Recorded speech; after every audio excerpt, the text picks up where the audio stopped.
Сәлем достар, бүгін біз сіздермен 15 минутта бешбармақ дайындаймыз. Бір жерге асығыс кезде немесе тамақ жасағыңыз келмеген кезде дәл осы бешбармақты менімен бірге жасаңыздар. Бізге қажетті осындай кублей деп аталатын тушенка және де цеснаның жаймасын алдым мен. Кез келген өзіңізге ыңғайлы жайманы ала берсеңіздер болады. Ең алдымен тушенкамызды табамызға ешқандай да сұйық май құймаймыз.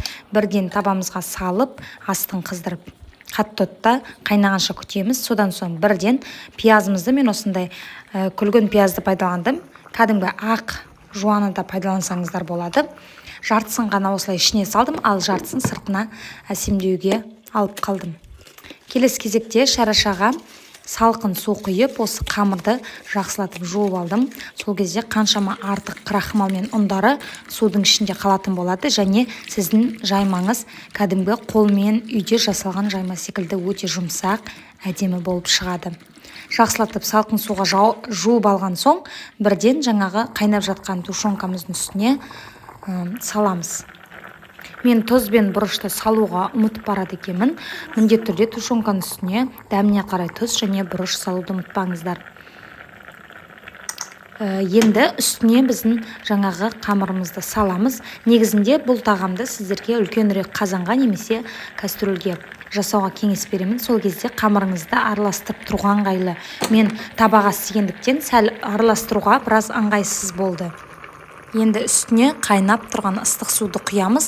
Қамырымыз батқанша молырақ қып құямыз және бетін жауып, орташа отта 10 минуттың ішінде пісіріп аламыз. Мінеке, жаңағы қамырды жуған суды сіздерге көрсетіп жатырмын. Мінеке, біздің осымен тағамыз дайын. Сіздер де міндетті түрде жасап көріңіздер. Өте дәмді болып шығады. Мен осылай үлкен табаққа бірден түсіріп алдым.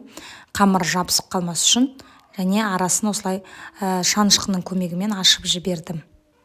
Және үстіне пиязды осылай жіңішке етіп турап қалған жарты пиязымды қойып шықтым. Және де сондай-ақ суға бөлек тұз салып, картопты қайнатып алдым. Шет-шетіне картопты да орналастырып шықтым. Міне, осымен біздің 15 минуттың ішінде дайын болатын тағамыз дайын. Сіздер де міндетті түрде жасап көріңіздер. Бізге дәмі өте ұнады. Каналым ұнап жатса, тіркелуді ұмытпаңыздар, және видеома лайк басып өз пікіріңізбен бөлісе отырыңыздар. Сіздермен бірге болған мөлдір, назарларыңызға көп рахмет.